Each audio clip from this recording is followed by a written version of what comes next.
Hello viewers, today I am going to solve improvement examination paper for the year 2025 for your subject mathematics. So first of all, section A, which consists of MCQs.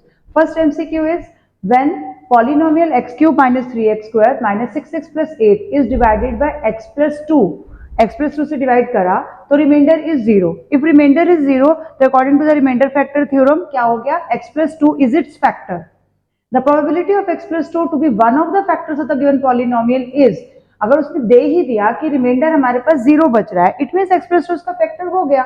And when x plus 2 is factor तो probability क्या हो जाएगी उसकी पूरी 100%. और 100% probability के लिए हम क्या ऑप्शन लेते हैं 1, यानी कि 100 का 1 हो जाएगा. तो फर्स्ट ऑप्शन में आपके पास करेक्ट आंसर जो आएगा this is your option number D.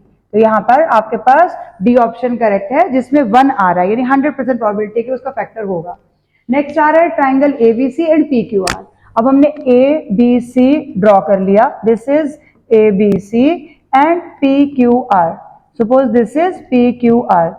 Now what are the angles given which are equal? Angle BAC. Angle BAC means this angle is equal to QPR. It means this angle. These two angles are equal. Next is ABC. ABC means this angle. It is equal to PQR. PQR means this angle. Both angles are equal. This is given the question. Then triangles are similar. Triangle ABC is similar to triangle PQR. Yes, they are similar. So assertion is true in this case. But reason is given as these triangles are similar by SSS axiom. As you can see, angle. तो यहाँ पर कौन सी axiom होगी? AA axiom से similarity prove होगी. तो इसमें A is true, R is false. It means हमारा A ऑप्शन करेक्ट हो जाएगा कि असर्शन तो ट्रू है, रीजन फॉल्स है क्योंकि SSS नहीं है, AA क्राइटेरिया हम कंसिडर करेंगे. Next is ratio of diameters of two right circular cones is 3/2. तो टू राइट सर्कुलर कोन्स हैं, उनका डायमीटर का रेशियो 3/, तो हमारा जो डायमीटर का है वही रेशियो रेडियस का भी रहेगा. हम 3/7 और 2/7 करेंगे, still it will remain 3/7. And that of their Heights is 14/9. H1 और H2 इट इज 14/9. तो अब हमने निकालना क्या है वॉल्यूम्स. वॉल्यूम किसकी है? ये राइट सर्कुलर कोन. तो V1 upon V2 is equal to 1/3 pi R square H. यहाँ पर हम 1 लेंगे, 1/3 पाई R2 स्क्वायर H2. अब 1/3 पाई तो कांस्टेंट है तो हम एज इट इज कैंसिल कर देंगे. ये डिपेंड किस पे कर रहा है? R1 R2 का स्क्वायर यानी 3/7 का स्क्वायर हो गया इंटू H1 H2 यानी कि 14/9. 3 स्क्वायर 9 हो गया, 7 स्क्वायर में से कितना हुआ 14/7 इंटू 7 यानी ये आ गया 2. तो 2:7 and this is our option number B. In this case option number B is correct. The value of p for which x minus p is a factor of. अब हम यहाँ पर निकालेंगे कैसे? तो इसको थोड़ा सा रब कर लेते हैं. The value of p for which x minus p is a factor of x cube minus p x square plus x and plus 5. What is given that x minus p is a factor. So this is fx और हमें किस पे निकालना है? p पे. और x minus p उसने बोला है कि फैक्टर है यानी कि 0 आएगा. x minus जैसे हम x minus 2 लेते तो हम 2 फिल करते हैं, यहाँ पर माइनस p तो हम p फिल करेंगे. तो x की जगह पे p फिल करा, p स्क्वायर प्लस यहाँ पर p plus 5. It is a factor means remainder 0 है. It means p cube minus p cube plus p plus 5 equal to 0. तो p का आंसर कितना आ गया? -5. -5 is option number A which is correct in this case. Now coming to fifth part, the GST of an article is reduced from 12% to 5%. 12% of, मान लिया हमने x है, minus 5% of x जो original price हमने मान लिया. The price paid for the article is cut down by 14. तो ₹14. तो कितना डिफरेंस आ रहा है? 14 का. नाउ 12% ऑफ x मतलब ये हो गया, 5% ऑफ x मीन्स ये आ गया. It is equal to 14. तो कितना आ जाएगा यहाँ पर? 12 minus 5 means 7/100x is equal to 14. तो x is equal to 14 into 100 divided by 7 यानी कि 200. तो x is equal to 200. This is option number D which is correct in case of fifth part. Now coming to sixth, the mean of 1 square, 2 square, 3 square and 4 square.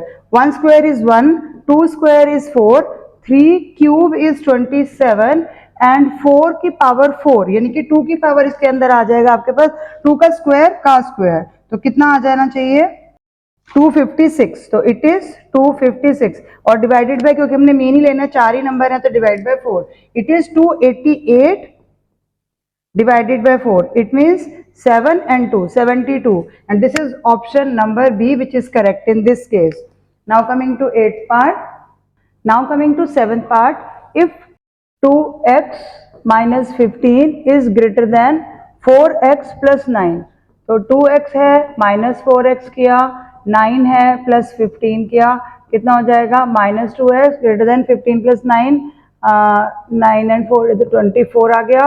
x is greater than 24 है, लेकिन जब हम -2 से divide करेंगे, तो यहाँ पर भी -2 को ही लिखते हैं, जब माइनस से डिवाइड करेंगे तो आपका साइन चेंज हो जाएगा, इट विल बिकम 12, तो यहाँ पर आपके पास ये नीचे आएगा तो माइनस, जब भी माइनस के नंबर से करते हैं आपको रूल पता है, तो x इज लेस देन -12, ये वाला आपका बनेगा option number A which is correct in this case. Now coming to option number 8, assertion is if the length of a shadow of a person is equal to its height, ये person है, ये shadow है, दोनों equal है इसके अंदर, then the angle of elevation of the sun is 45, जब ये दोनों equal होते हैं तो ये तो 90 है, तो 45 और 45 के एंगल बनेंगे, it means assertion true है। रीजन क्या है, for any right angle triangle tan theta is equal to perpendicular upon base, ये तो आपको पता ही है, t is equal to tan का होता है, p अपॉन b ही होता है, तो बोथ करेक्ट है, यानी both a and r are true and r is the correct reason for a, क्योंकि हमने tan ही तो निकाला परपेंडिकुलर अपॉन बेस, तभी तो हाइट 1 आई और 1 कहाँ होता है tan 45 पे, it means option number c is correct in 8th part. Now coming to 9th part, the roots of the quadratic equation 3x square is equal to 6x, तो इस तरफ लाएंगे 3x square minus 6x equal to 0, 3x common ले लेते हैं, x minus 2 equal to 0, तो x is equal to 0 और दूसरी रूट 2, तो 0 and 2, it means option number C is correct in this case, this is 9th part, C answer is correct, option is correct. Now 10, the locus of a toy bird fixed at the tip of one of the blades of a rotating ceiling fan is, क्या कर रहा है, घूम रहा है ना, तो fixed distance cover करेगा, अगर तो फिर वो क्या हो जाएगा circle, it means option number B is correct in this case.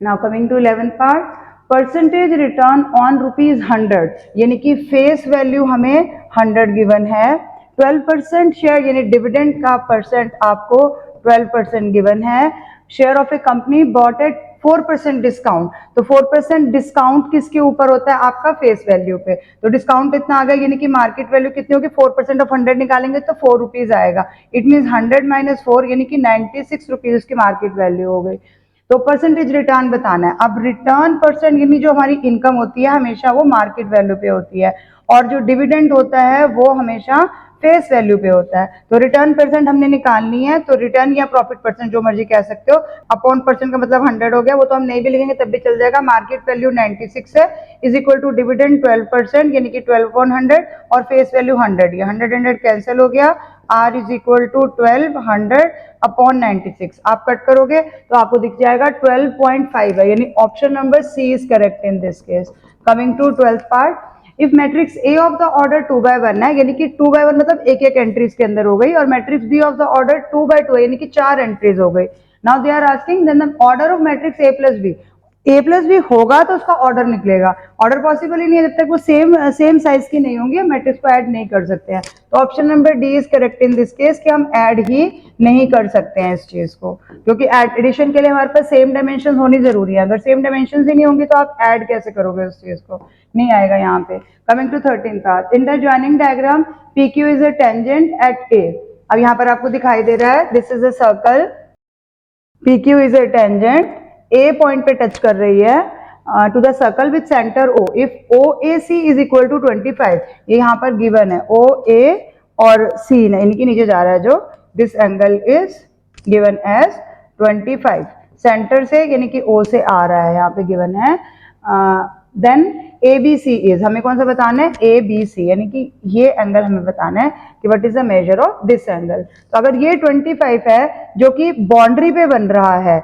तो हमें सेंटर पे निकालना है। अब इसके लिए थोड़ा सा हमें डायग्राम को कंप्लीट करना पड़ेगा, या आप इसको इस तरह से कर सकते हो कि यहाँ से हम इसको ऐसे कंप्लीट कर दें। तो अगर ये एंगल 25 है तो ये क्या हो जाएंगे, दोनों रेडियस हैं यानी आइसोसेलेस ट्रायंगल हो जाएगा। इट मीन्स ये भी हमारे पास 25 आ जाएगा। अब अगर 25 आया तो सेंटर का एंगल कितना बच गया, यहाँ पर कितना एंगल आ गया 25 और 25 50 180 में 180 टोटल एंगल से हम प्रॉपर्टी लेंगे कि इसमें ए ओ और यहाँ पर क्या है सी।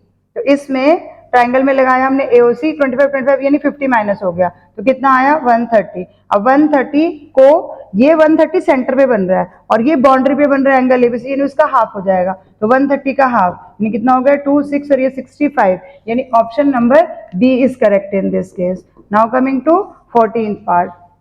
The line segment joining AB is divided by x-axis in the ratio। कितना रेशियो होगा, x एक्सिस पे जो भी पॉइंट लाई करता है उसका पॉइंट क्या होता है a,0 क्योंकि x एक्सिस पे y की वैल्यू नहीं होगी। तो लाइन सेगमेंट ज्वाइन किस किस को कर रही है, a और b। a के कोऑर्डिनेट्स आर -7,2 एंड b के कोऑर्डिनेट्स आर 3, -8। ये पॉइंट आपको गिवन है।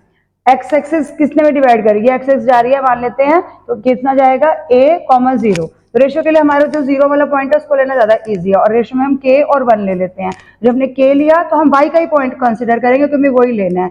-8 और k हो गया। जब इधर से लिया हमने ये 1 है, k और 1 रेशियो हमने लिया तो इधर से आएगा 1 और y का पॉइंट है इंटू 2 तो हम इसको 2 ही कर देते हैं। Divided by k plus 1 equal to 0 है। It means -8k equal to -2 हो गया तो k इज इक्वल टू 1/4 यानी कि 1:4 यानी option number A is correct in this case. Now coming to 15th part.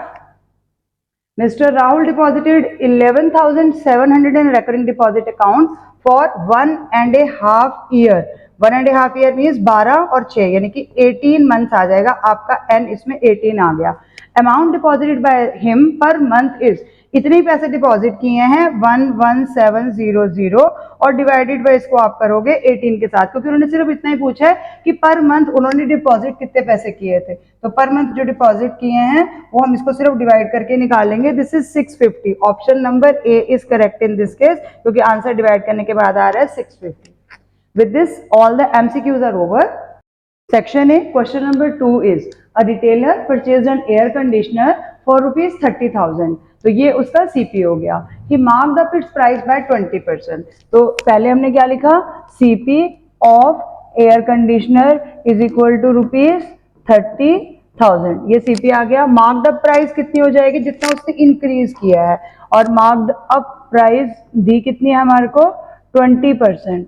20% इसका आ गया। इट मीन्स मार्कअप करने के बाद हमारे पास कितनी बन गई, तो मार्क्ड अप प्राइस जो हम हमारे पास आई है इट इज इक्वल टू 30,000 तो है ही है और 20% ऑफ 30,000 उसने और बढ़ा के लिख दिया कि इतना ज्यादा आपके पास है। तो 20% ऑफ 30,000 कितना हो जाएगा 20/100 इंटू 30,000। तो ये कहाँ आ गया, कैंसिल हो गया। इट मीन्स ये कितना आया 3 2 6 और 3 0, ठीक है 6000। और ये कितना बन गया टोटल, हम 30,000 में इसको प्लस करेंगे तो it means marked up price आ गया 36,000। Marked up price of AC ये हमारा ए पार्ट में पूछा गया है, इसका आंसर रुपीज यूनिट जरूर लगाना है। Next is total amount paid by the customer including GST. अब टोटल अमाउंट पेड तो बाद में निकलेगा क्योंकि उसने बोला है पहले 20% मार्कअप कर दिया और उसके बाद आपको खुश करने के लिए डिस्काउंट दे दिया। Discount of 10% of the marked up price. अब डिस्काउंट कितना दिया है, डिस्काउंट ऑफर्ड इज 10%। तो 10% किस पर, जितना मार्कअप किया था। मार्कअप कितना करा 20% यानी मार्क्ड अप प्राइस हमारे पास आई कितनी है इतनी। तो 10% ऑफ 36,000 तो 10 अपॉन ये करोगे तो कितना हो जाएगा, बस 2 0 कटेंगे यानी कि 3600 आपके पास डिस्काउंट दे दिया उसने। अब 36% का डिस्काउंट देने के बाद कितना बच गया आपके पास एसपी। एसपी क्या होता है, जितना मार्क प्राइस है माइनस डिस्काउंट आपको कितना मिला है। अब मार्क्ड अप प्राइस आपके पास कितना आ गया था 30,000 का, पहले ही 36,000 का कर दिया उसने, उसमें से 3600 आपको खुश करने के लिए कम भी करके दिखा दिया। यानी जब आप माइनस करोगे तो योर अमाउंट इज 32400 मतलब 32,400 रुपीज का आपके पास एसपी यानी कि सेलिंग प्राइस आ गया कि इतने में वो आपको दे रहा है। अभी भी देना थोड़ी है, तो जीएसटी ऐड करना है। तो GST is equal to it is given as 28%। तो 28% ऑफ 32400, 28 अपॉन नीचे करके इसको कट करोगे तो ये answer will be 9072। Second part में total amount paid by the customer including GST. अब ये जीएसटी है और ये हमने प्राइस देना है सेलिंग प्राइस का, तो टोटल अमाउंट पेड कितना आ गया, यानी कि बी पार्ट का answer total paid amount is equal to, दोनों को प्लस करेंगे, यानी आपके पास जितना पहले था ये वाला 32400 और चलो लिख लेते हैं 32400 प्लस 9072, दोनों को ऐड करने के बाद योर आंसर इज 41472 रुपीज। इतना आपने दिया है, 41,000 आपने उसको दिया, 30,000 का एसी आपको 41,472 रुपीज का पड़ेगा। अब इसके अलावा थर्ड पार्ट में पूछा गया tax collected by central and state government respectively, दोनों को कितना कितना मिला, क्योंकि ये इंट्रा स्टेट ट्रांजेक्शन हो रहा है तो दोनों को इक्वल इक्वल मिलेगा। जो भी जीएसटी है वो सीजीएसटी और आपके पास दूसरा वाला जो आएगा एसजीएसटी, दोनों बराबर बराबर आएंगे, तो दोनों बराबर बराबर मतलब आपका कितना बना, 9072 था आपके पास जो जीएसटी कटा है, वो दोनों इक्वली डिस्ट्रीब्यूट करेंगे तो कितना हो गया 4536, इतना रुपीज उसने बोले। दोनों को अलग अलग कितना जाएगा रिस्पेक्टिवली था ना, तो दोनों के लिए आप इकट्ठा अलग अलग लिखेंगे 4576, ये हमारा आंसर हो जाएगा इस पार्ट के लिए। तो ये हमारे ए बी सी तीनों पार्ट लास्ट में आपने आने के बाद आंसर में लिखना है, this is A, this is B और दिस इज सी पार्ट, तब आपको इसके पूरे मार्क्स मिलेंगे और यूनिट्स करेक्ट होने चाहिए यहाँ पर आपके पास। चलिए now next question is adjoining figure DOE में 46 डिग्री का एंगल, यहाँ पर you can see eight the centre this angle is 46 degree given in the question. Now angle BGH 113, ये भी आपको क्वेश्चन में गिवन है, एंगल 113 है। फाइंड एंगल DBC, DBC हमें निकालना है, D, B और C, अब ये इस तरफ जा रहा है आपका DBC, ये एंगल हमें देना है। पहले देखते हैं क्या गिवन है और क्या हमने निकालना है। अब ये एंगल सेंटर पे बन रहा है 46, तो यही आर्क जो DE आर्क है, अब DE आर्क हमारे पास सेंटर पे जो एंगल बना रही है, DB arc makes angle at the centre is 46 degree, तो हमारे पास वही आर्क DE आर्क, ये देखिए आप यहाँ से DE आर्क ही बाउंड्री पे एंगल बना रही है, यानी कि एंगल DOE 46 था, सेंटर को अगर हम OE दिया ही हुआ है, और DBE कितना हो जाएगा, तो DBE angle is equal to centre का क्या हो जाता है हाफ, तो हाफ ऑफ 46 यानी कि 23। यहाँ पर रीजन लिखना नहीं भूलेंगे, मैं आपका टाइम अभी वेस्ट नहीं करवाऊंगी, आपको पता है angle made the centre is double of the angle made by the arc at any point on the circumference of the circle, ये आपको लिखना है, चाहे शॉर्ट में लिखो वो कोई दिक्कत नहीं है। अब इसके बाद हमारे को और कौन सा एंगल बताना है, DBC हमने बता दिया, DBC हमारा जितना DBE है वही DBC है, आपको जो पूछा है वो लिखेंगे, DBC is equal to 23 degree, ये फर्स्ट पार्ट का एक पार्ट हुआ है ए का। नाउ DCE, अब DCE कितना है, DCE इट मीन हमें ये एंगल कैलकुलेट करना है। DCE निकालने के लिए आपके पास क्या गिवन है, थोड़ा ध्यान से देखोगे तो ये जो है this is diameter given in the circle, और डायमीटर जो होता है वो सर्कल की बाउंड्री पे क्या बनाता है, सेमी सर्कल का, मतलब उसको उसमें डिवाइड करता है, यानी कि यहाँ पर 90 डिग्री का एंगल होता है, angle in a semi circle is right angle, ये वाली थ्योरम यूज करेंगे, यानी कि ADB, एंगल ADB आपके पास आ जाएगा 90 डिग्री। आप रीजन लिखेंगे, यहाँ पर भी रीजन ना लिखने का भी माइनस मार्क हो जाता है, तो यहाँ पर 90 डिग्री का एंगल बन गया। अगर इस तरफ 90 है तो इट मीन्स उस तरफ भी 90 को, क्योंकि ये हमारे को स्ट्रेट लाइन दी हुई है तो उस तरफ भी 90 का ही एंगल होगा। Now coming in the triangle CDB, now in triangle CDB, उस ट्राइंगल के अंदर जा रहे हैं, कौन कौन से एंगल्स गिवन होगा हमारे पास, ये 90 हो गया, ये 23 आ गया, तो अब हमारे बचा ही कौन सा है, DCB या DCE ले लो, एक ही बात है, तो angle DCE is equal to 180 में से एंगल सम प्रॉपर्टी माइनस करेंगे, एक एंगल 90 का हमने भी देखा क्यों आया है, और ऊपर वाला साइड वाला एंगल जो है वो 23 का है, तो कितना हो गया 180 माइनस 3 113, यानी कि 67 डिग्री आ गया, तो इट मीन्स ये एंगल आपके पास 67 डिग्री आ गया। तो ए पार्ट के दो आंसर्स हैं, एक आया DBC है 23 and next DCE which is 67। अब बी पार्ट में पूछा prove that CBGH is a cyclic quadrilateral, तो साइक्लिक क्वाड्रिलेटरल कब होता है, जब उसके अपोजिट एंगल का सब 180 होता है। अब CBGH को ध्यान से देखिए, ये आपके पास C आया, CB मतलब हम नीचे आ रहे हैं, CB फिर G और फिर यहां से H, ये तो ये हमारा ये पूरा बना क्वाड्रिलेटरल। तो इसके अंदर आप देखेंगे अपोजिट एंगल्स 113 और यहाँ 67। अगर हम 113 और 67 को प्लस करते हैं तो it means it is equal to 180 degree. तो क्या रीजन दिखेंगे? Opposite angle of a quadrilateral is 180 degree, that is why this is a cyclic quadrilateral. हम उसका कन्वर्स ले रहे हैं थ्योरम का, इसीलिए ये साइक्लिक क्वाड्रिलेटरल है, क्योंकि अपोजिट एंगल्स का सम 180 आ रहा है इसके अंदर। आई होप आपको समझ आया होगा और ये क्वेश्चन आपने करा भी ठीक होगा, बस इसमें अगर आपको 90 डिग्री का एंगल मिल गया होगा कि डायमीटर के साथ सेमी सर्कल बन रहा है। तो now this is question number 2 part 3, जिसमें आपको हिस्टोग्राम ड्रॉ करना है। Weight in kilogram of 200 students is given in this. तो हिस्टोग्राम ड्रॉ करने के लिए आपको पता है हमने हॉरिजॉन्टल लाइन ले ली, हॉरिजॉन्टल पे हमने क्लास इंटरवल्स, जिसको हमने वेट यहाँ पर 40-45 किंक जरूर है, यहाँ पर किंक आपको जरूर लेना पड़ेगा क्योंकि कॉन्टिन्यूस स्टार्टिंग 0 से नहीं हो रही है इसीलिए। अब 40 to 45 में 8 है, यहाँ पर आपको स्टार्ट में ये भी दिया 2 centimetre is equal to 5 kg। तो यहाँ पर आपका जो ग्राफ पेपर होता है रेड वाला, उसमें 2 बॉक्सेस मतलब आपने काउंट करना है, उसका एक जो ब्राइट वाला होता है, लाइट वाले को छोड़ दोगे। 2 सेंटीमीटर 5 kg यहाँ पर आ गया इस एक्सिस पे, और 2 सेंटीमीटर 5 स्टूडेंट इस तरह, तो 5 का हमने ले लिया यहाँ से। ना 40 to 45 पे 8 नंबर ऑफ स्टूडेंट है, तो 8 कहाँ तक जाएगा हमारा? 10 से नीचे। तो यहाँ पर हमने इस तरह से इसका लेना है बार, और इक्वल विड्थ का अगर ग्राफ पेपर बनाओगे तो बिल्कुल सही आएगा। 45 to 50 है तो उसमें हमारा 19 तक जाएगा, यानी आप अप्रोक्सीमेटली 20 से थोड़ा सा नीचे रखेंगे, बस सिर्फ एक ही लाइन तो है ही है, इससे बहुत ज्यादा कोई फर्क नहीं पड़ेगा। ये हमारा आ गया। नेक्स्ट इज 50 to 55 पे 24 है, 24 मीन्स 25 से थोड़ा सा नीचे ग्राफ पेपर पे बिल्कुल एक्यूरेटली आपने ड्रॉ करना है। नाउ 55 to 60 पे हमारा 45 तक जा रहा है, यहाँ पर अच्छा खासा है 45 तक, तो 45 मीन्स आपका यहाँ आ जाएगा, यहाँ से हॉरिजॉन्टल हमने सेम विड्थ की सभी लेनी है, आप ग्राफ पेपर पे ड्रॉ करोगे बिल्कुल एग्जैक्ट आएगा। 60 to 65 से 51 तक जा रहा है, मीन्स 50 से थोड़ा सा ऊपर, सिर्फ थोड़ा सा ऊपर। देन नेक्स्ट इज ये आपका 65 तक आ गया। अब 65 में हमारा 31 है, अब यहाँ से देखिए 30 है, दिस इज 31 पे, और लास्ट इज 22, तो 25 है, 20 से ऊपर ये 22 आ गया, तो 22 पे दिस इज अवर हिस्टोग्राम। अब इसने बोला है फाइंड द मॉडल हाइट, जो सबसे बड़ी हमारी हाइट होती है उसके अंदर मॉडल हाइट हमने निकालनी है, क्योंकि ये हमारे इसी के अंदर आएगा, ये आ गया यहाँ से और ये आ गया। अब इसको अगर हम नीचे हॉरिजॉन्टल स्केल के साथ आप पूरा वर्टिकल स्केल रखोगे और डायरेक्टली नीचे लाओगे तो दिस इज अप्रोक्सीमेटली 61 और 62। 61 भी इसमें करेक्ट माना जाएगा और आई थिंक 62 को भी करेक्ट माना जाएगा। केजी जरूर लगाना है क्योंकि हाइट मतलब हम वेट ले रहे हैं तो केजी में ही आना है, तो यहाँ ये यहाँ वो दोनों में से, यहाँ 61.5 भी हो सकता है, आप एग्जैक्टली जब ड्रॉ करेंगे तभी पूरा पता चल पाएगा। So this is histogram related with question number 2. Now coming to question number 3.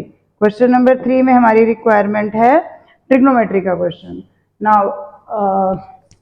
sin A minus sin cube A and divided by cos cube A minus cos A. Denominator हो गया and sec A minus cosec A. I have taken left hand side of this question. This is question number 3, first part. Now sin A, as you can take in the numerator, it is common. Sin A we can take common, 1 minus sin square A. In the denominator we can take cos A common, it becomes cos square A minus 1, and ये वाला bracket हमारा कुछ नहीं अभी करना हमने, ये as it is लिख देंगे। Now sin A as it is रहा, 1 minus sin square first identity, it means cos square हो जाएगा। लिखना है कि आपने कौन सी आइडेंटिटी लगाई है। Now cos A और यहाँ पर 1 minus cos square sin होता है तो हम यहाँ पर माइनस का sin square A ले सकते हैं और साथ में ये वाला ब्रैकेट हमारा as it is कॉपी हो जाएगा। अब यहाँ आपको दिख ही रहा है साइन से एक साइन कैंसिल हो जाएगा, कॉस से एक कॉस कैंसिल हो जाएगा, यानी कि कॉस अपॉन साइन क्या आ रहा है कॉट, कॉट किसका आ रहा है माइनस का, और साथ में क्या है सेक ए माइनस कॉसेक ए। अब राइट हैंड साइड में देखते हैं हमने लाना क्या है, इसमें कॉसेक ए कॉमन है, साइन को बाहर रहने देते हैं, कॉट में से कॉस अपॉन साइन में से साइन को बाहर रहने दिया और कॉट अंदर ले लिया, कॉट अंदर लिया तो कॉट का कॉस अंदर चला गया, तो कॉस ए इंटू सेक ए, आपको पता है रेसिप्रोकल रिलेशन से कैंसिल हो जाएगा, और यहाँ पर भी आपने कॉस ए लिया इंटू कॉसेक ए यानी कि साइन हो गया 1 अपॉन साइन। अब ये आपको दिखाई दे रहा है 1 अपॉन साइन मीन्स कॉसेक हो गया, कॉसेक ए, कॉस और सेक क्या है रेसिप्रोकल रिलेशन है 1 माइनस कॉस और 1 बाय साइन यानी क्या आ जाएगा कॉट, तो ये आ गया। अब लेकिन क्योंकि माइनस का साइन बाहर है उसको अंदर लेने के लिए क्या लिखेंगे कॉसेक ए और कॉट जो है वो प्लस का बन जाएगा कॉट ए, और 1 जो है वो माइनस का हो जाएगा, फिर हमने इस साइन को अंदर ले लिया। तो cosec A cot A -1 is equal to right hand side, hence verified. ये हमारा फर्स्ट पार्ट आ जाएगा। In second part, this is a polynomial given जिसके दो फैक्टर्स गिवन है 2x - 1, जो कि क्लियर है कि वो फैक्टर ही है, और दूसरा जो क्वाड्रेटिक है वो दिखाया नहीं है, x² + ax + b है, मीन्स हमें उनकी वैल्यू फाइंड आउट करनी है। तो कैसे फाइंड आउट करेंगे? अगर हमारा रिमाइंडर 0 आता है तभी तो हम रिमाइंडर फैक्टर थ्योरम में मतलब क्या हम डिवाइड करेंगे, यानी कि हमारे पास एक फैक्टर है तो हम इसको लॉन्ग डिवीजन से करके डिवाइड कर सकते हैं। डिवाइड किया, जो एक फैक्टर क्लियर है वो तो दिख रहा है ना कि 2x - 1 है, तो डिवाइड करा तो इट मीन्स x² आ गया, मीन्स 2x³ है और माइनस का x² है।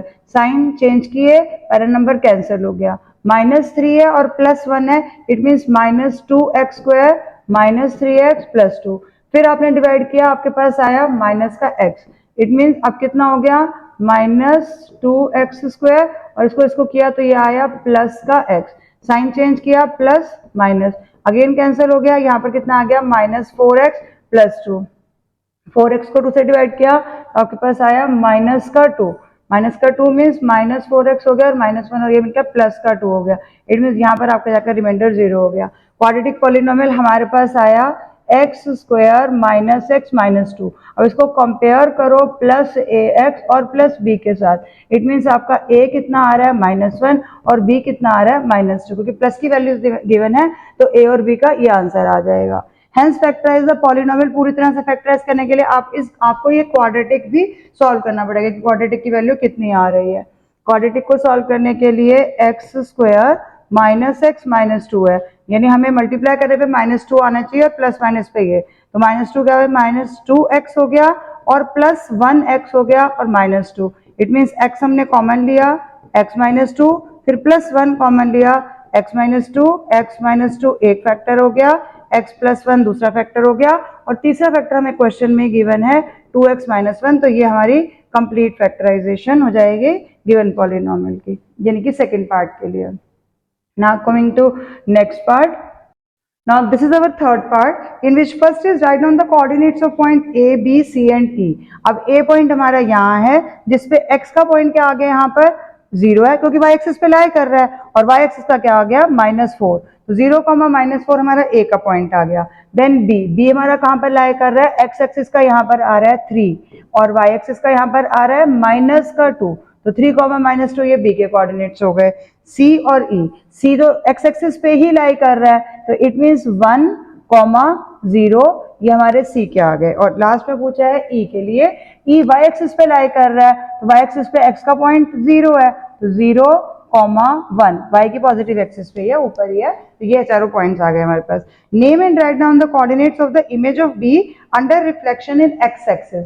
अब B को हमने X एक्सिस से रिफ्लेक्ट करना है, B कितना नीचे है, यहाँ से 2 पॉइंट्स नीचे है Y एक्सिस से, तो अब हम इसकी मिरर इमेज देखेंगे तो यहाँ पर आएगी, D पॉइंट पे ही आएगी, यानी कि जो हमारा पॉइंट बन रहा है image of B under reflection in X axis, वो इसी पॉइंट यानी कि D पे ही आएगा, जिसको हम BX लिख देते हैं अभी के लिए कि BX आ गया, और इसके पॉइंट्स क्या हो जाएंगे, X एक्सिस का पॉइंट तो 3 ही रहेगा, Y एक्सिस का पॉइंट जो है वहां पर -2 था और यहाँ पर ये +2 आ जाएगा।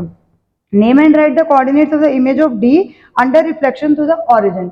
अब D को ओरिजिन से रिफ्लेक्ट करना है, ओरिजिन से रिफ्लेक्ट करोगे तो ओरिजिन यहाँ हमारा D पॉइंट इस तरफ है, तो ये कितना आ रहा है आपका 3 और 2, 3 और 2 का -3 और -2, अब -3x का और 2 का, यानी यहाँ पर आ जाएगा, ये हमारी D की आएगी ओरिजिन से, तो DO आया, जिसमें हमारे पॉइंट्स क्या हो गए ओरिजिन से करने के बाद, x एक्सिस पे है -3 और y एक्सिस पे है -2, तो ये D का हमने ओरिजिन से रिफ्लेक्ट किया, तो दोनों साइन चेंज हो जाते हैं।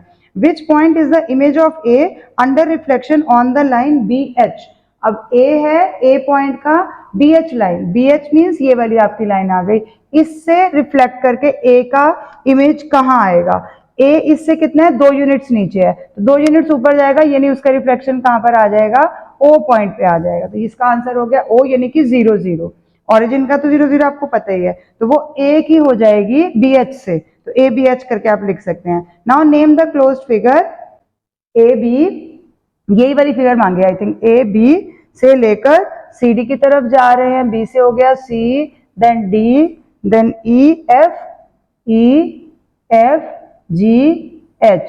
तो ये कंप्लीट तो करेंगे, हम इसको वैसे देना चाहिए था आगे कंप्लीट करने के लिए, पर यही फिगर आ रही है। इट मीन इसमें कितनी साइड्स आपको दिखाई दे रही हैं? एक साइड से स्टार्ट करो, एक, ये होगी 1 2 3 4 5 6 7 8। तो इट मीन ये क्या बन गया आपके पास? ऑक्टागन।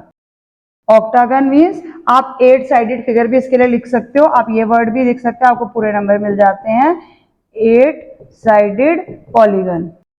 पॉलीगन जरूर लिखना है क्योंकि इसके अंदर आपको दिख ही रहा है कि बहुत सारी साइड्स हैं, इसलिए ये आपका इसका आंसर हो गया। With this our section A is over.